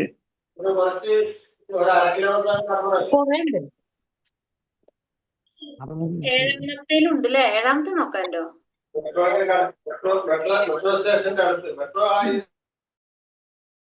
ഏഴാമത്തെ അധ്യായത്തിന്റെ 8-ാമത്തെ ഒരു മിനിറ്റ്. ആദ്യം തന്നെ നമുക്ക് ഇപ്പൊ ലാസ്റ്റ് ഒന്ന് നോക്കാം അല്ലെ? 9-ാമത്തെ നമുക്ക് നോക്കാം. ഇപ്പൊ 9 നമ്മൾ എടുത്തുകൊണ്ടിരിക്കുന്ന ശ്രീമദ് ഭാഗവതം 10-ാം സ്കന്ധം 74-ാം ശ്ലോകം 40 ശുകദേവ ഗോസ്വാമി പരീക്ഷിത് മഹാരാജാവിനോട് പറയുന്നത് എന്താണ്? ഭഗവാനെയും അദ്ദേഹത്തിന്റെ ഭക്തന്മാരെയും ദുഷിച്ച് പറയുന്നത് കേട്ടിട്ടും ആ സ്ഥലം വിട്ടുപോകാത്തവന് അയാളുടെ ധാർമ്മിക ജീവിതം വഴി നേടിയ നന്മ മുഴുവൻ നഷ്ടപ്പെടുമെന്ന് പറഞ്ഞു. അല്ലെ? ചൈതന്യ മഹാപ്രഭുവിന്റെ ശിഷ്ടാഷ്ടകത്തിലെ ആശയം ഈ അധ്യായത്തിൽ പറയുന്നത് എന്താണ്? ഭക്തൻ വൃക്ഷത്തേക്കാൾ സഹിഷ്ണുവും പുല്ലിനേക്കാൾ വിധേയത്വമുള്ളവനുമായിരിക്കണം. എല്ലാവരെയും മാനിക്കുകയും വേണം. അതേസമയം ആരുടെയും ആദരവ് സ്വീകരിക്കരുത്. ഒരു മിനിറ്റ്. അപ്പൊ ഒന്നാമത്തെ ഉത്തരം 10:74-40 ശുകദേവ മഹർഷി പറയുന്നത് എന്താണ്? ഭഗവാന്റെയും അദ്ദേഹത്തിന്റെ ഭക്തന്മാരെയും ദൂഷിച്ച് പറയുന്നത് കേട്ടിട്ടും ആ സ്ഥലം വിട്ടു പോകാത്തവൻ അതുവരെ അയാൾ നേടിയിട്ടുള്ള ധാർമ്മിക ജീവിതം കൊണ്ട് നേടിയ നന്മ മുഴുവൻ നഷ്ടപ്പെടും എന്ന്. അടുത്തത് ചൈതന്യ മഹാപ്രഭുവിന്റെ ശിഷ്ടാഷ്ടകത്തിൽ പറയുന്നത് തൃണാതപി സുനീച്ചേന തരോരിപ സഹിഷ്ണുന അമാനിന മാനത്തേന കീർത്തനീയ സദാഹരി. അതായത് ഒരു ഭക്തൻ എങ്ങനെയായിരിക്കണം? വൃക്ഷത്തേക്കാൾ സഹിഷ്ണുതയുള്ളവനും പുല്ലിനേക്കാൾ വിധേയത്വമുള്ളവനുമായിരിക്കണം ബഹുമാനിക്കണം, എല്ലാവരെയും മാനിക്കണം, ആരുടെയും ആദരവ് സ്വീകരിക്കരുത് എന്നാണ് പറയുന്നത്. ദൈവദൂഷണം വാക്കുകൾ കൊണ്ടാണെങ്കിൽ എങ്ങനെയാണ് നേരിടേണ്ടത്? വാക്കുകൾ കൊണ്ട് നേരിടണം. തോൽപ്പിക്കാൻ കഴിയും. 3 തരത്തിൽ പറഞ്ഞു. വാക്കുകൾ കൊണ്ടാണെങ്കിൽ എങ്ങനെ നേരിടുന്നു? 3 തരത്തിൽ പറഞ്ഞു. വാദിച്ചു തോൽപ്പിക്കാൻ. വാക്കുകൾ കൊണ്ട്. വാദിച്ചു തോൽപ്പിക്കണം. വാദിച്ച് തോൽപ്പിക്കാം. വാദിച്ചു തോൽപ്പിക്കണം. കഴിവില്ലെങ്കിൽ അല്ലെങ്കിൽ ആത്മഹത്യ ചെയ്യുക. ആത്മഹത്യ ചെയ്യാം. ഇത് രണ്ടും അവിടെ സാധ്യമാണെങ്കിൽ സ്ഥലം അവിടെ വിട്ടു നിൽക്കത്തില്ല, പോകണം. സ്വന്തം ജീവൻ ഉപേക്ഷിക്കണം. ഇത് രണ്ടും പറ്റത്തില്ലെങ്കിൽ സ്ഥലം വിട്ടു പോകണം. സ്ഥലം വിട്ടു പോകണം. അല്ല, നമുക്കൊരു കാര്യം ചെയ്യാം. ഒരു പോയിന്റ് അങ്ങോട്ടും ഇങ്ങോട്ടും മാറ്റാം. ഫസ്റ്റ് വാദിച്ച് തോൽപ്പിക്കുക. ഓക്കെ. രണ്ടാമത് സ്ഥലം വിട്ടു പോകണതാക്കുക. അത് പറ്റില്ലെങ്കിൽ നമുക്ക് ആത്മഹത്യ ചെയ്താൽ ആത്മഹത്യ ചെയ്യുക. അത് പറ്റിയില്ലെങ്കിൽ ആത്മഹത്യ ചെയ്യണം. അപ്പൊ അതായത് ബേസിക്കലി നമുക്ക് പറഞ്ഞു വരുന്നത് എന്താണ്? നമ്മള് എന്ത് ചെയ്യാൻ പാടില്ല? ഭക്തന്മാരെ നിന്ദിക്കുന്നത് നമുക്ക് കേട്ട് നിൽക്കാൻ പാടില്ല. കേൾക്കാനേ പാടില്ല.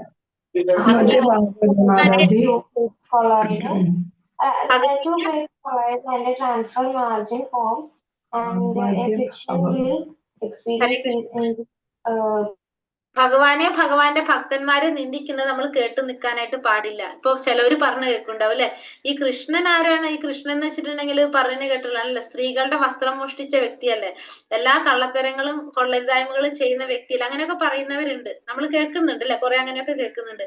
നമ്മൾ എന്ത് ചെയ്യാ? അവിടെ നിന്ന് മാറിപ്പോവാ, തർക്കിക്കാൻ നിൽക്കേ വേണ്ട അങ്ങനെയുള്ളവരുടെ അടുത്ത്. കാരണം ഒരു രക്ഷയില്ല. മാറിപ്പോയിട്ടേ ഉള്ളൂ. സ്വന്തമായിട്ട് ജയിലിൽ കിടന്നിട്ട് പിന്നെ എങ്ങനെയാ മറ്റുള്ളവരെ രക്ഷിക്കാൻ നോക്കുന്നത്? രക്ഷപ്പെടാൻ വേണ്ടിട്ട് വേറെ സ്ഥലത്തേക്ക് ഓടിപ്പോയത്. ഇന്ന് കേട്ടതാ ഞാനത്. സ്വന്തമായിട്ട് രക്ഷയ്ക്കാൻ വേണ്ടിട്ട്, അതായത് എന്താ പറഞ്ഞ, ജനിച്ചപ്പോ സ്വന്തം രക്ഷയ്ക്ക് വേണ്ടി എന്താണ് അവിടെ നിന്ന് വേറെ സ്ഥലത്തേക്ക് പോവാ ചെയ്തത്, സ്വയം രക്ഷയ്ക്ക് വേണ്ടിയിട്ട്. അങ്ങനെയുള്ള ആൾക്ക് എങ്ങനെ നമ്മളൊക്കെ രക്ഷിക്കാനായിട്ട് സാധിക്കും? അപ്പൊ ഇങ്ങനെയൊക്കെ പറയുന്ന കേൾക്കുമ്പോ അവിടെ നിന്ന് കേട്ടതാ ഞാൻ. അപ്പൊ അതൊക്കെ കേൾക്കുമ്പോ നമ്മൾ എന്താണ് അവിടെ നിന്ന് മാറാന്നല്ലാതെ വേറെ ഒരു മാർഗവും ഇല്ല. അങ്ങനെയുള്ളവരോട് പറഞ്ഞിട്ട് ഒരു കാര്യമില്ല. അപ്പൊ നമ്മൾ 3 കാര്യം പറഞ്ഞത്, ഒന്നുകിൽ നമ്മൾ അവരായിട്ട് തർക്കിച്ച് തോൽപ്പിക്കാൻ സാധിക്കണം, അല്ലെങ്കിൽ നമ്മൾ അവിടെ നിന്ന് വിട്ടുപോകാം, അല്ലെങ്കിൽ നമുക്ക് ആത്മഹത്യ ചെയ്താൽ മതി. രണ്ടാമത്തെ ആത്മഹത്യ എടുക്കണ്ട, മൂന്നാമത്തെ ആത്മഹത്യ ആക്കാം കേട്ടോ. അതെ. അപ്പൊ 3 കാര്യങ്ങൾ: ദൈവദൂഷണം, വാക്കുകൾ. പിന്നെ ഭക്തി വർദ്ധിപ്പിക്കാൻ വേണ്ടിയിട്ട് ഈ അധ്യായത്തിൽ പറഞ്ഞിരിക്കുന്ന എന്തൊക്കെയാണ്? അത് 20ാമത്തെ പോയിന്റ് തൊട്ടുള്ളതാണ് അധ്യായത്തിൽ പറഞ്ഞിരിക്കുന്നത്. അത് 64 ഒരുമിച്ചായാലും കുഴപ്പമില്ല. അപ്പൊ അത്രയാണ് 9ാമത്തെ അധ്യായത്തിലെ ക്വസ്റ്റ്യൻസ് വരുന്നത്. ഇനി 8ാമത്തെ അധ്യായത്തിലെ ഭക്തിയുടെ സേവനത്തിൽ ചെയ്യാൻ പാടില്ലാത്ത 32 അപരാധങ്ങൾ അറിയാലോ. 8ാമത്തെ അധ്യായം 32 എണ്ണം. വരാഹ പുരാണത്തിൽ പറയുന്ന അപരാധങ്ങൾ ഇനിയും ബാക്കിയുള്ളത്. ഇനി നാമാപരാധം 10 എണ്ണം. അതാണ്. അപ്പൊ അതിൽ ആ ക്വസ്റ്റ്യൻ ഞാൻ പറയേണ്ട ആവശ്യമില്ല. അപ്പൊ അതില്ല. പിന്നെ 7ാമത്തെ പറയാനില്ലേ? 7ാമത്തെ പറയാനുണ്ടോ? 7ാമത്തെ പറയാനുണ്ട്. 7ാമത്തെ കുറെ ഉണ്ട് അല്ലെ. 7ാമത്തെ പഠിക്കാനുണ്ട്. അപ്പൊ നിങ്ങക്ക് ഭാഗവതം 11ാം സ്കന്ധം 3ാം അധ്യായം 21ാം ശ്ലോകത്തില് മഹർഷി നിമി മഹാരാജാവിനോട് പറയുന്നത് എന്താണ് പറയുന്നത്? രാജൻ, ഭൗതിക ലോകത്ത് സുഖമില്ലെന്നുള്ള സത്യം ഉറപ്പുവരുത്തുക. കഷ്ടപ്പാടുകൾ നിറഞ്ഞ അവസ്ഥ മാത്രമുള്ള ഈ ഭൗതിക ലോകത്ത് സുഖമുണ്ടെന്ന് ചിന്തിക്കുന്നതേ തെറ്റ്. യഥാർത്ഥ സുഖം നേടണമെന്ന് ആഗ്രഹിക്കുന്നവർ ഒരു ആത്മീയാചാര്യനെ കണ്ടെത്തി അദ്ദേഹത്തിൽ നിന്നും ചര്യാക്രമം മനസ്സിലാക്കി അദ്ദേഹത്തിൽ അഭയം നേടണം. മതഗ്രന്ഥങ്ങളിലെ നിഗമനങ്ങൾ മനസ്സിലാക്കുകയും ചർച്ചകളും സംവാദങ്ങളും വഴി നിഗമനങ്ങൾ മറ്റുള്ളവരെ ബോധ്യപ്പെടുത്തുകയും ചെയ്യാനുള്ള കഴിവുണ്ടായിരിക്കുക എന്നതാണ് യഥാർത്ഥ ഗുരുവിന്റെ യോഗ്യത. ഭൗതിക പരിഗണനകളെല്ലാം മാറ്റിവെച്ച് ഭഗവാനിൽ ആത്മാർപ്പണം നടത്തിയ മഹാത്മാക്കളെല്ലാം യഥാർത്ഥ ഗുരുക്കന്മാരാണ്. ഇതാണ് ഇത് പറയുന്നത് ഇതില്. 2ാമത്തെ ചോദ്യം, ഒരു യഥാർത്ഥ ഗുരുവിന്റെ യോഗ്യത എന്താ? അത് അടുത്തതിൽ പറയുന്നുണ്ട് അല്ലെ. അപ്പൊ ഫസ്റ്റത്തെ വരെ വരുന്നുണ്ട്. പക്ഷെ അവിടെ ഇൻവെർട്ടഡ് കോമ അവിടെ വരെ വന്ന് കണ്ടിട്ടുണ്ടല്ലോ.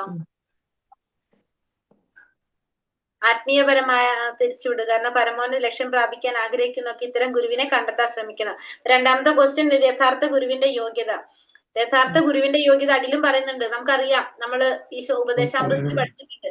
ആ ഒരു ഗുരുവായി സ്വീകരിക്കാനായിട്ട് 6 ശക്തികളുടെ സ്വാധീനം കീഴ്പ്പെടുത്താത്ത ഒരു വങ്കനെ ആരും ആത്മീയ ഗുരുവായിട്ട് സ്വീകരിക്കാൻ പാടില്ല. അതായത് നമ്മൾ പറഞ്ഞില്ല, ജനനേന്ദ്രിയം, ജിഹ്വ, ഉദരം, ക്രോധം, മനസ്സ്, വാക്ക്, ഇതിനെ നിയന്ത്രിക്കാൻ സാധിച്ച വ്യക്തിയായിരിക്കണം യഥാർത്ഥ ഗുരു. അപ്പൊ യോഗ്യത നമുക്ക് എഴുതാം.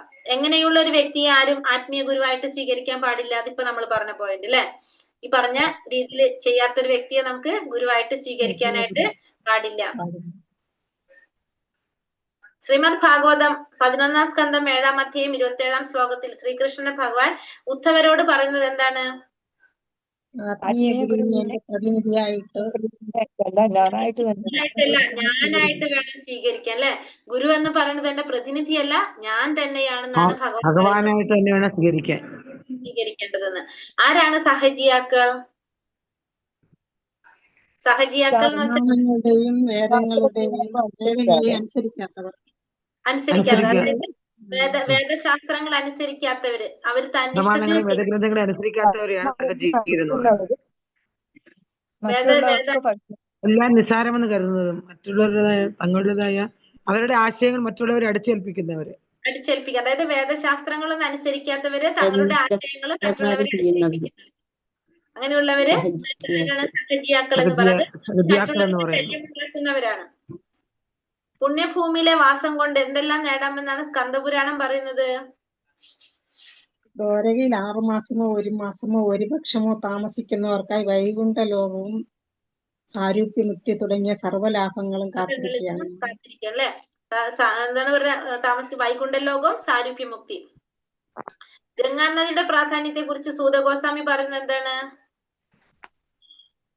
ശ്രീകൃഷ്ണന്റെ പാതാരബിന്ദങ്ങളിൽ അർപ്പിക്കപ്പെട്ട തുളസിപ്പൂവിന്റെ ഗന്ധമാണ് ഗംഗാനദിയിലെ ജലത്തിന്. അങ്ങനെ ഗംഗ ഒഴുകിക്കൊണ്ട് ഭഗവാന്റെ പ്രശസ്തികളും ഐശ്വര്യങ്ങളും പ്രചരിപ്പിക്കുന്നു. ഗംഗാജലം ഒഴുകുന്നിടത്തെല്ലാം എല്ലാ ജനങ്ങളും ബാഹ്യമായും ആന്തരികമായും പവിത്രീകരിക്കപ്പെടുന്നു. അല്ലെ, ബാഹ്യമായിട്ടും ആന്തരികമായിട്ടും പവിത്രീകരിക്കപ്പെടുന്നത് പ്രാധാന്യം. അവശ്യം വേണ്ടത് മാത്രം സ്വീകരിക്കൽ എന്നതുകൊണ്ട് അർത്ഥമാക്കുന്നത് എന്താണ്? ഭക്തിസേവനം ഗൗരവമായിട്ട് എടുത്തിട്ടുള്ളവർ അത്യാവശ്യം വേണ്ടത് കവിഞ്ഞൊരു സാധനവും സ്വീകരിക്കാൻ പാടില്ല അല്ലെ. അതായത് ഭാരതീയ പുരാണത്തിൽ പറയുന്നത് നമുക്ക് വേണ്ടത് എന്താണ്, അത്യാവശ്യം വേണ്ടത് മാത്രമേ സ്വീകരിക്കാൻ പാടുള്ളൂ, അതിൽ കൂടുതലൊന്നും സ്വീകരിക്കരുത്. ആത്മീയ ജീവിതത്തിൽ നിഷ്ഠയുടെ പ്രാധാന്യം. ഏകാദശി എന്നുള്ള ഉപവാസം എല്ലാ പാപങ്ങളിൽ നിന്ന് മുക്തരായി ധാർമ്മിക ജീവിതത്തിന്റെ പുരോഗതി നേടുന്നു.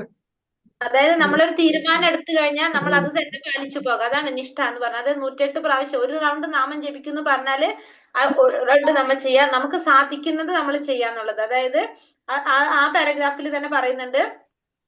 അതായത് ഹരേ കൃഷ്ണ മഹാമന്ത്രം ജപിക്കുക 16. ശാരീരിക ആവശ്യങ്ങൾ പരമാവധി കുറച്ച് നാമജപം പോലുള്ള കർമ്മങ്ങളുടെ അഭയം ഭഗവത് സേവനത്തിന് ഉപയോഗിക്കുക, നടപ്പിലാക്കുക. അതാണ് നമ്മൾ എന്തെങ്കിലും ഒരു തീരുമാനം എടുത്തു കഴിഞ്ഞാൽ നമ്മൾ അത് എന്താ ചെയ്യുക, നിർബന്ധമായിട്ട് അത് നടപ്പാക്കുക. അതാണ് നിഷ്ഠ. നിഷ്ഠ എന്ന് പറഞ്ഞാൽ അതാണ് പറയുന്നത്, നമ്മൾ വിചാരിച്ചത് കറക്റ്റ് ആയിട്ട് നമ്മൾ ചെയ്യുക, എന്നും ചെയ്യുക. അതാണ് നിഷ്ഠയുടെ പ്രാധാന്യം വരുന്നത്. അപ്പൊ ആത്മീയ ജീവിതത്തിൽ നമുക്ക് എന്തിനു പ്രാധാന്യമുണ്ട്? നിഷ്ഠ. നമ്മൾ ഒരിക്കലും ഒരു തീരുമാനം എടുത്തു കഴിഞ്ഞാൽ നമ്മൾ എന്ത് ചെയ്യാൻ പാടില്ല, അത് മാറ്റാതെ അത് പാലിക്കാനായിട്ട് നമ്മൾ ശ്രമിക്കുക. അതാണ് നിഷ്ഠ. എന്നിട്ട് നമുക്ക് ഉദാഹരണം നമ്മൾ എഴുതാം, ജപിക്കുന്നതിനെ കുറിച്ച് നമുക്ക് പറയാം. ഉപവാസ ദിവസം ചെയ്യാവുന്ന ഏറ്റവും നല്ല കാര്യം എന്താണ്? ഗോവിന്ദസ്മരണവും തിരുനാമജപവും. നാമജപവും ഗോവിന്ദ സ്മരണയും. ഒരു ഭക്തന്റെ പൂർവ്വപാപങ്ങളുടെ ശക്തി കുറയ്ക്കാൻ സഹായിക്കുന്നത് എന്തെല്ലാം?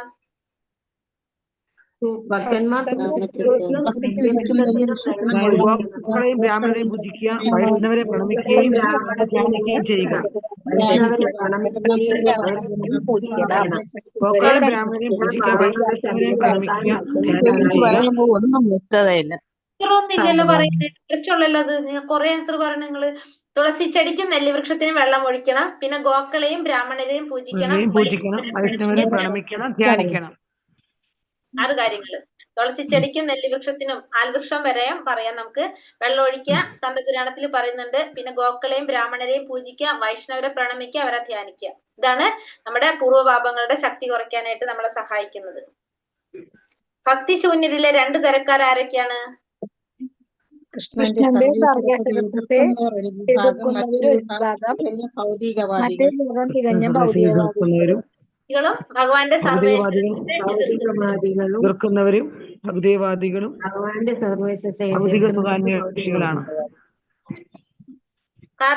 കാർത്യായന സംഹിതയിൽ പറയുന്നത് എന്താണ്?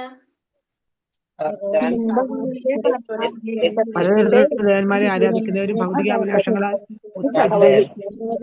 ജനിക്കുന്ന അഗ്നികുണ്ഡത്തിലോ കഴിയുക എന്നാണ്. മാതാജി എല്ലാരും കൂടെ പറയണ കാരണം ഒന്നും ക്ലിയർ ആവണില്ല മാതാജി. ആരെങ്കിലും ഒന്നോ രണ്ടോ പറയണെങ്കിൽ ക്ലിയർ ആവും. ഹരേ കൃഷ്ണ അത് പേജ് കേട്ടിട്ട് 84 ഫസ്റ്റ് പറയുന്നില്ലേ? പാരഗ്രാഫ്. അഗ്നികുണ്ഡത്തിലും കഴുകിയെന്ന് ഹരേ കാരാഗൃഹത്തിലും കൃഷ്ണ കടന്നുപോയി. അത് കഴിഞ്ഞിട്ട് ഞാൻ ഒറ്റയ്ക്ക് പറയുന്നുണ്ടല്ലോ, ഇല്ലേ? ഇല്ല മാതാജി അതിന്റെ പകുതി വെച്ചാണ് പറയുന്നത്. പകുതി എല്ലാതും കാണാൻ മാതാജി ഒറ്റയ്ക്ക് പറഞ്ഞു. കൂടുതലും മാതാജി ഇത് ബുക്കുള്ളവര് മാത്രല്ലേ പറയുന്നേ, നമുക്കൊന്നും അറിയുന്നില്ല. ഉള്ളവർ മാത്രമാണ് പറയണത്. ഞങ്ങൾക്ക് ഈ ആൻസർ കേട്ടിട്ടല്ലേ ചെയ്യാൻ നമുക്ക് പറ്റുന്നുള്ളൂ. കേൾക്കുന്നേ ഉള്ളൂ, ഒന്നും അറിയുന്നില്ലല്ലോ. ഹരേ കൃഷ്ണ മാതാജി, ഇത് നമ്മളെ സ്ലൈഡിലുള്ളതല്ലേ കറക്റ്റ് ആയിട്ട് എല്ലാതും സ്ലൈഡിലെ ക്വസ്റ്റ്യൻസ് ആണ് ഇതൊക്കെ. പക്ഷെ അവര് പറഞ്ഞതിന് ശേഷം ഞാൻ പറയുന്നുണ്ട് ആൻസർ. മാതാജി പറഞ്ഞ ആൻസർ നമുക്കൊന്നും എഴുതാനൊന്നും പറ്റുന്നില്ല. എഴുതല് ക്ലാസ്സിൽ പറ്റില്ല എന്തായാലും, അത് കൺഫേം ആണല്ലോ. സ്ലൈഡ് നോക്കിയില്ലെങ്കിൽ ബുദ്ധിമുട്ടാവും. സ്ലൈഡിലുണ്ട് മാതാജി. സ്ലൈഡ് നോക്കിയാലേ നമുക്ക് എഴുതാൻ കിട്ടുള്ളൂ. എഴുതണമെങ്കിൽ സ്ലൈഡ് നോക്കി തന്നെ എഴുതണം. ക്ലാസ്സിൽ കേട്ടിട്ട് എഴുതാൻ പറ്റില്ല ആർക്കും. ഇതാണ് കാർത്യായന സംഹിതയിൽ പറയുന്നത് എന്താണ്? ഭഗവാന്റെ സർവാധിശത്വത്തെ എന്ന് നിഷേധിക്കുന്ന ഭക്തിഹീനരുമായി സഹവസിക്കുന്നതിനേക്കാൾ ഭേദം കാരാഗൃഹത്തിലോ ജ്വലിക്കുന്ന അഗ്നികുണ്ഡത്തിലോ കഴിയുകയാണെന്ന് കാർത്യായന സംഹിത പറയുന്നു. എങ്ങനെയുള്ളവരെ എല്ലാം ഭക്തന്മാരുടെ കൂട്ടത്തിൽ പരിഗണിക്കുന്നില്ല? ഏതെങ്കിലും ഭൗതിക ലാഭം ഉദ്ദേശിച്ച് ദേവന്മാരെ ആരാധിക്കാം. അതായത് ഭൗതിക ലാഭത്തിന് വേണ്ടിയിട്ട് ദേവന്മാരെ ആരാധിക്കുന്നവര് അല്ലെ, അവരെ ഉത്തമ ഭക്തന്മാരായിട്ട് കൂട്ടാനായിട്ട് സാധിക്കില്ല. അവരെ ഭക്തിഹീനരായിട്ടാണ് കണക്കാക്കപ്പെടുന്നത്. ഉദാഹരണം സൂര്യദേവനെ ആരാധിക്കും. ഗീതയിൽ ഭഗവാനെ ആരാധിക്കുന്നവരെ കുറിച്ചും ദേവോപാസകരെ കുറിച്ചും എന്താണ് പറയുന്നത്? ദേവന്മാരെ ആരാധിക്കുന്നവർ ആത്യന്തികമായി എത്തുന്നത് ദേവന്മാരുടെ ലോകത്ത് മാത്രമായിരിക്കും. ഭഗവാനെ ആരാധിക്കുന്നവര് ഭഗവാന്റെ ലോകത്തും എത്തും. ഭഗവാനെ ആരാധിക്കുന്നവർ ഭഗവതാമത്തിൽ ആരാധിക്കുന്നവരും രണ്ട് ചോദിച്ചിട്ടുണ്ടല്ലോ. ഭഗവാനെ ആരാധിക്കുന്നവര് ഭഗവാന്റെ അടുത്ത് പോകും, ദേവന്മാരെ ആരാധിക്കുന്നവര് ദേവന്മാരുടെ ലോകത്ത് പോകും. ശ്രീമദ് ഭാഗവതം 7-ാം സ്കന്ധം 13-ാം അധ്യായം 8-ാം ശ്ലോകത്തിൽ എന്താ പറയുന്നത്? എന്താ പറയുന്നത്? ഇവിടെ പറഞ്ഞ സന്യാസം സ്വീകരിച്ച ശിഷ്യന്മാരെ സ്വീകരിക്കരുത്. യഥാർത്ഥത്തിൽ സമൂഹത്തിൽ വിവിധ തലങ്ങളിലുള്ളവരുടെ ധർമ്മത്തെക്കുറിച്ചുള്ള ചർച്ചയിൽ നാരദമുനി സന്യാസികളെ സംബന്ധിക്കുന്ന ചട്ടങ്ങളെ കുറിച്ച് പറയുന്നുണ്ട്. അതായത് സന്യാസം സ്വീകരിക്കുമ്പോ സന്യാസികൾ ഒരിക്കലും എന്ത് ചെയ്യാൻ പാടില്ല? അയോഗ്യരായിട്ടുള്ള ശിഷ്യരെ സ്വീകരിക്കും. ശിഷ്യന്മാര് വന്നു കഴിഞ്ഞാൽ ആദ്യം അവരെ പരീക്ഷിക്കണം. പരീക്ഷിച്ച് അവര് യഥാർത്ഥത്തിൽ കൃഷ്ണാവബോധത്തിലേക്ക് വരാൻ താല്പര്യമുള്ളവരാണോ എന്ന് മനസ്സിലാക്കിയിട്ട് വേണം അവരെ ശിഷ്യനാക്കാൻ വേണ്ടിയിട്ട്. പിന്നെ വന്നിട്ട് ദേവതാരാധനയെ കുറിച്ച് എന്താ പറയുന്നത്? ദേവതാരാധനയെ കുറിച്ച് ദേവന്മാരെ ഒരിക്കലും നിന്ദിക്കാൻ പാടില്ല എന്നാ പറയുന്നത് അല്ലെ. ദേവന്മാരെ ഒരിക്കലും നിന്ദിക്കാൻ പാടില്ല, അവരെ നമ്മൾ മാനിക്കണം എന്നാണ് പറയുന്നത്. ദേവന്മാരുടെ ആരാധകൻ അല്ലായിരിക്കാം. അഥവാ ഹരി എല്ലാ ദേവന്മാരുടെയും അധിപനാണ്, അതുകൊണ്ട് തന്നെ അദ്ദേഹം സദാ ആരാധ്യനാണ് എന്ന് വെച്ച് ദേവന്മാരെ ബഹുമാനിക്കരുതെന്ന് അതിനർത്ഥമില്ല. ജീവചൈതന്യങ്ങളിൽ ഒന്നിനെയും വേദനിപ്പിക്കരുത് എന്നതിന്റെ മഹാഭാരതത്തിൽ പറയുന്നത് എന്താണ്? ജീവചൈതന്യങ്ങളിൽ ഒന്നിനും വിഷമം ഉണ്ടാക്കാതെ സ്നേഹമുള്ള പിതാവ് സന്താനങ്ങളോടെന്ന പോലെ പെരുമാറുന്ന ശുദ്ധഹൃദയനായ മനുഷ്യൻ അതിവേഗത്തിൽ ഭഗവാന് പ്രിയങ്കരനായി തീരുന്നു. അങ്ങനെ ചെയ്യുന്ന വ്യക്തി ഭഗവാന് പ്രിയങ്കരനായി തീരുന്നതാണ്